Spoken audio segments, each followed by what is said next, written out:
कैलाश ने कहा, तुम लोग जानते हो ना, वो कब्रिस्तान वाकई अजीब है। मेरे दोस्त ने बताया था कि एक रात उसने वहां से गुजरते वक्त किसी की सिसकियां सुनी थी। आरती ने डरते हुए कहा, क्या तुम सच में मानते हो इन सब चीजों में? मैं तो मानती ही नहीं कि वहां कुछ असामान्य है। अक्षय मुस्कुराते हुए बोला, चलो कल रात हम सब वहां जाते हैं और देखते हैं क्या सच में ऐसा कुछ है। रात का अंधेरा गहराने लगा और सभी थोड़ी बेचैनी महसूस कर रहे थे, लेकिन जिज्ञासा उन्हें खींच रही थी। जैसे ही वे कब्रिस्तान के पास पहुंचे, एक सिहरन उनके शरीर में दौड़ गई, मानो किसी अदृश्य शक्ति ने उन्हें रोकने की कोशिश की। कैलाश ने साहस जुटाया और कब्रिस्तान के अंदर पहला कदम रखा, जबकि बाकी लोग पीछे खड़े होकर उसे देख रहे थे। जैसे ही वह आगे बढ़ा, अचानक एक ठंडी हवा का झोंका उन्हें घेरने लगा और अंधेरे में एक हल्की सी सिसकी सुनाई दी। आरती ने चिल्लाते हुए कहा, क्या तुमने वो सुना? ये सच में असामान्य है। अक्षय ने हिम्मत दिखाते हुए कहा, शायद ये बस हमारी कल्पना है, चलो थोड़ा और आगे बढ़ते हैं। वे धीरे धीरे और अंदर गए, जब अचानक एक पुरानी चूड़ियों की खनक सुनाई दी जो हवा में गूंज रही थी। वह धीरे धीरे कब्रिस्तान में दाखिल हुआ। उसके चारों ओर खामोशी का गहरापन था। जैसे ही उसने एक पुरानी कब्र के पास कदम रखा, अचानक सामने से एक कटा हुआ चेहरा दिखाई दिया। उसकी आंखें गोल और खून से सनी हुई थीं। चेहरा एक आदमी का था, लेकिन उसके शरीर में कोई भी हलचल नहीं हो रही थी। अक्षय ठिठक गया और उसके हाथ से मोबाइल गिर पड़ा। उसने पीछे मुड़कर देखा तो आरती और कैलाश नदारद थे। अब उसे केवल चीखें सुनाई दे रही थीं।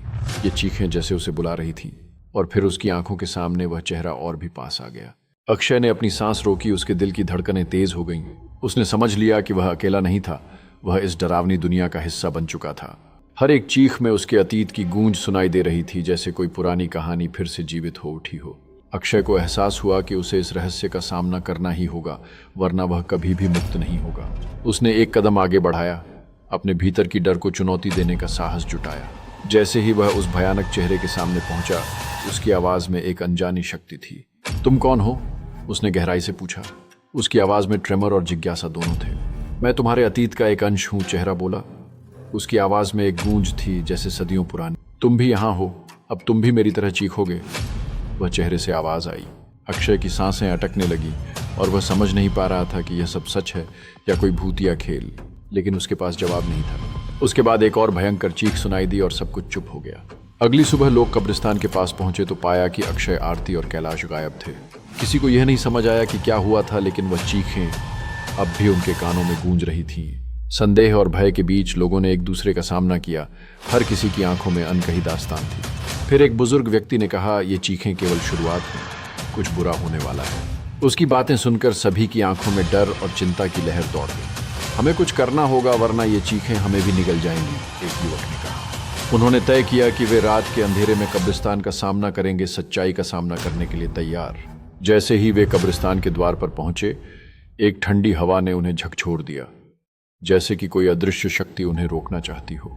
अचानक एक तेज धार वाली चीख ने रात की शांति को तोड़ दिया और सब भौंचक के रह गए। यहाँ पर कुछ गलत है, एक महिला ने कांपती आवाज में। वह धीरे धीरे कब्रिस्तान में दाखिल हुआ। उसके चारों ओर खामोशी का गहरापन था। जैसे ही उसने एक पुरानी कब्र के पास कदम रखा, अचानक सामने से एक कटा हुआ चेहरा दिखाई दिया। उसकी आंखें गोल और खून से सनी हुई थीं। चेहरा एक आदमी का था, लेकिन उसके शरीर में कोई भी हलचल नहीं हो रही थी। अक्षय ठिठक गया और उसके हाथ से मोबाइल गिर पड़ा। उसने पीछे मुड़कर देखा तो आरती और कैलाश नदारद थे। अब उसे केवल चीखें सुनाई दे रही थीं। ये चीखें जैसे उसे बुला रही थीं, और फिर उसकी आंखों के सामने वह चेहरा और भी पास आ गया। अक्षय ने अपनी सांस रोकी। उसके दिल की धड़कनें तेज हो गईं। उसने समझ लिया कि वह अकेला नहीं था, वह इस डरावनी दुनिया का हिस्सा बन चुका था। हर एक चीख में उसके अतीत की गूंज सुनाई दे रही थी, जैसे कोई पुरानी कहानी फिर से जीवित हो उठी हो। अक्षय को एहसास हुआ कि उसे इस रहस्य का सामना करना ही होगा, वरना वह कभी भी मुक्त नहीं होगा। उसने एक कदम आगे बढ़ाया, अपने भीतर की डर को चुनौती देने का साहस जुटाया। जैसे ही वह उस भयानक चेहरे के सामने पहुंचा, उसकी आवाज में एक अनजानी शक्ति थी। तुम कौन हो? उसने गहराई से पूछा। उसकी आवाज में ट्रेमर और जिज्ञासा दोनों थे। मैं तुम्हारे अतीत का एक अंश हूँ, चेहरा बोला। उसकी आवाज में एक गूंज थी जैसे सदियों पुरानी। तुम भी यहाँ हो, अब तुम भी मेरी तरह चीखोगे?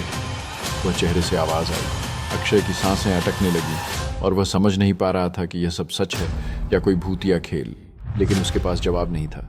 उसके बाद एक और भयंकर चीख सुनाई दी और सब कुछ चुप हो गया। अगली सुबह लोग कब्रिस्तान के पास पहुंचे तो पाया कि अक्षय, आरती और कैलाश गायब थे। किसी को यह नहीं समझ आया कि क्या हुआ था, लेकिन वह चीखें अब भी उनके कानों में गूंज रही थीं। संदेह और भय के बीच लोगों ने एक दूसरे का सामना किया। हर किसी की आंखों में अनकही दास्तान थी। फिर एक बुजुर्ग व्यक्ति ने कहा, ये चीखें केवल शुरुआत हैं, कुछ बुरा होने वाला है। उसकी बातें सुनकर सभी की आंखों में डर और चिंता की लहर दौड़ गई। हमें कुछ करना होगा, वरना ये चीखें हमें भी निगल जाएंगी, एक युवक ने कहा। उन्होंने तय किया कि वे रात के अंधेरे में कब्रिस्तान का सामना करेंगे, सच्चाई का सामना करने के लिए तैयार। जैसे ही वे कब्रिस्तान के द्वार पर पहुंचे, एक ठंडी हवा ने उन्हें झकझोर दिया, जैसे कि कोई अदृश्य शक्ति उन्हें रोकना चाहती हो। अचानक एक तेज धार वाली चीख ने रात की शांति को तोड़ दिया और सब भौंचक के रह गए। यहाँ पर कुछ गलत है, एक महिला ने कांपती आवाज में कहा। उसका चेहरा पाला हुआ। अक्षय, आरती और कैलाश का रहस्यमय गायब होना पूरे मोहल्ले में चर्चा का विषय बन चुका था। हर कोई यही कह रहा था कि शायद वे रात के अंधेरे में खो गए थे, लेकिन कब्रिस्तान के पास रहने वाले लोग कुछ और ही जानते थे। उन्हें यकीन था कि वहां कुछ और भी था, कुछ अजीब, कुछ खौफनाक। रात होते ही कब्रिस्तान के चारों ओर अजीब आवाजें गूंजने लगती थीं, जैसे किसी ने वहां अपनी दास्तान बुनना शुरू कर दिया हो। कई लोग दावा करते थे कि उन आवाजों में उनकी पुकार थी, जो किसी को अपनी गिरफ्त में लेना चाहती थी। कब्रों के बीच कुछ ने देखा कि कब्रिस्तान की मिट्टी हल्की हल्की हिल रही थी, जैसे कोई अंदर से बाहर आने का प्रयास कर रहा हो। यह देखकर लोगों का दिल दहल गया और वे तुरंत पीछे हटने लगे, जैसे कोई अदृश्य शक्ति उन्हें अपनी ओर खींच रही हो। चर्चा होने लगी कि क्या वे तीनों इसी धरती के गहरे रहस्यों में खो गए हैं, या फिर कब्रिस्तान ने उन्हें अपने राज में समेट लिया है। इसी बीच एक बुजुर्ग ने बताया कि इससे पहले भी इसी कब्रिस्तान में अजीब घटनाएं घट चुकी हैं। बुजुर्ग के शब्दों ने सबको और भी डरा दिया और उन्होंने चेतावनी दी कि कब्रिस्तान की आत्माएं कभी भी चैन से नहीं सोती। इस डर के माहौल में कुछ निडर युवक ने कब्रिस्तान में रात बिताने का फैसला किया, ये जानकर कि सच क्या है। वहां की जमीन भी उखड़ी हुई थी, जैसे किसी ने उसे बार बार उखाड़ा हो। एक अजीब सी महक उनके नथुनों में घुसी, जो वे कभी भूल नहीं सकते थे। तभी अचानक वे दोनों एक अजीब से प्रकाश की ओर बढ़े, जो एक पुरानी कब्र से निकलता हुआ दिख रहा था। क्या यह वही कब्र है? पूजा ने सिहरते हुए पूछा। हाँ, यही वही कब्र है जहां अक्षय, आरती और कैलाश गए थे, विवेक ने जवाब दिया। उसकी आवाज में डर था, लेकिन वह खुद को रोक नहीं पा रहा था। सभी चारों ओर सन्नाटा था, जैसे नेचर भी उन दोनों की सांसें रोककर सुन रही हो। पूजा ने धीरे धीरे एक कदम आगे बढ़ाया, उसकी धड़कन तेज हो रही थी। विवेक ने उसके पीछे खड़े होकर उसे मजबूती से पकड़ लिया, जैसे उसे गिरने से रोकने की कोशिश कर रहा हो। क्या तुम तैयार हो? उसने धीरे से पूछा। उसकी आवाज में हल्की ट्रेमर थी। पूजा ने गहरी सांस ली और सिर को हल्का सा हिलाते हुए कहा, हाँ, मुझे तैयार होना होगा। वे दोनों ने एक साथ कदम बढ़ाए, जैसे कोई अदृश्य शक्ति उन्हें उस रहस्यमय कब्र की ओर खींच रही हो। जैसे ही वे कब्र के करीब पहुंचे, अचानक एक तेज आवाज गूंजी, जो उन्हें चौंका गई। ये क्या था? पूजा ने चिल्लाते हुए कहा। उसके दिल की धड़कन बेताब हो। रात का समय था और अंधेरा पूरी तरह से घिर चुका था। उन्होंने धीरे धीरे कब्रिस्तान की ओर रुख किया। जैसे ही वे कब्रिस्तान के पास पहुंचे, हवा तेज हो गई। उनके शरीर पर कड़ी सिहरन दौड़ गई। वहां का सन्नाटा उन्हें डराने के लिए काफी था, लेकिन जैसे ही वे कब्रिस्तान के अंदर दाखिल हुए, उनकी सांसें रुक सी गईं। उनकी आंखों के सामने एक पुराना जर्जर कंकाल का ढांचा आया। उनकी छाती में धड़कन तेज हो गई, जैसे कि समय ठहर गया हो। कब्रिस्तान में एक अजीब सी खुसर पुसर सुनाई दी, जो उनकी ओर आ रही थी। उनके कदम पीछे हटने लगे, लेकिन डर ने उन्हें जकड़ लिया था। फिर अचानक एक ठंडी सांस उनके कान के पास महसूस हुई। उन्होंने सिर घुमाया और देखा कि एक धुंधली आकृति उनके सामने खड़ी थी। आकृति ने धीरे धीरे अपने हाथ बढ़ाए, जैसे कि कुछ कहना चाहती हो। उसकी आवाज एक फुसफुसाहट की तरह आई, जो हवा में मुश्किल से सुनाई दी। क्या तुम मेरी मदद कर सकते हो? आकृति ने पूछा। उसकी आवाज में दर्द और उम्मीद दोनों थी। संदेह में डूबा उन्होंने एक कदम आगे बढ़ाया, लेकिन डर ने उन्हें फिर से जकड़ लिया। मैं यहाँ अकेली हूँ, मुझे इस जगह से निकलने में मदद करो, आकृति ने फिर से कहा। अब उसकी आवाज में करुणा थी। उनके मन में सवाल उठने लगे।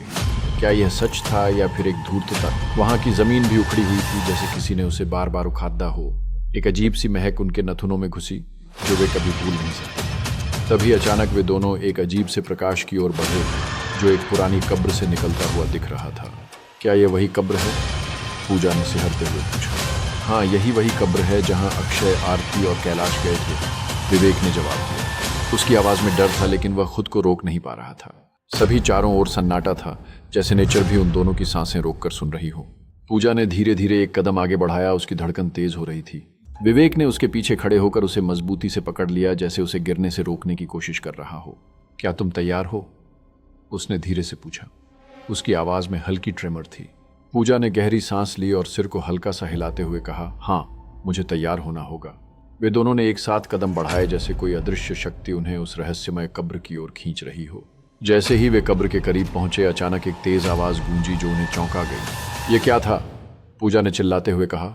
उसके दिल की धड़कन बेताब हो। तभी वे दोनों उस कब्र के पास पहुंचे जहां एक पुरानी कहानी का रहस्य छिपा था। कब्र के ऊपर के पत्थर की लकीरों में किसी पुरानी जानकारी का संकेत था जो उनके लिए एक चेतावनी बन गई। जैसे ही पूजा ने उस पत्थर को छुआ, एक कटी हुई चीख गूंज उठी जो उनकी आत्माओं में डर पैदा कर गई।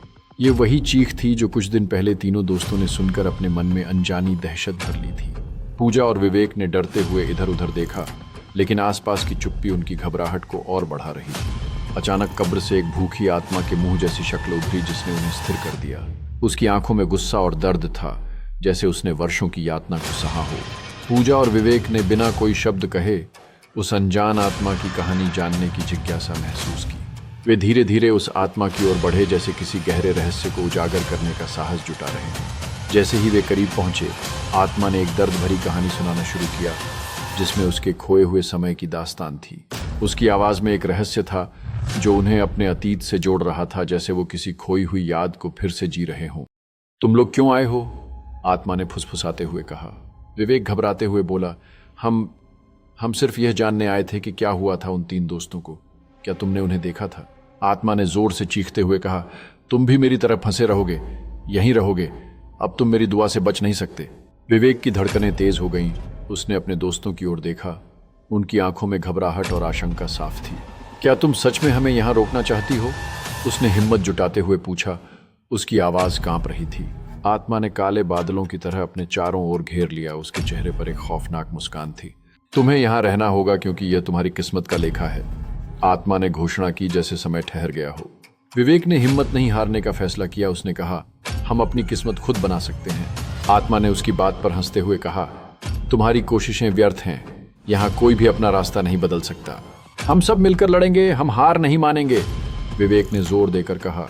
उसकी आवाज में उत्साह और साहस था। आत्मा ने घोर गुस्से में कहा, तुम सोचते क्या हो? मैं तुम्हें कभी जाने नहीं दूंगी।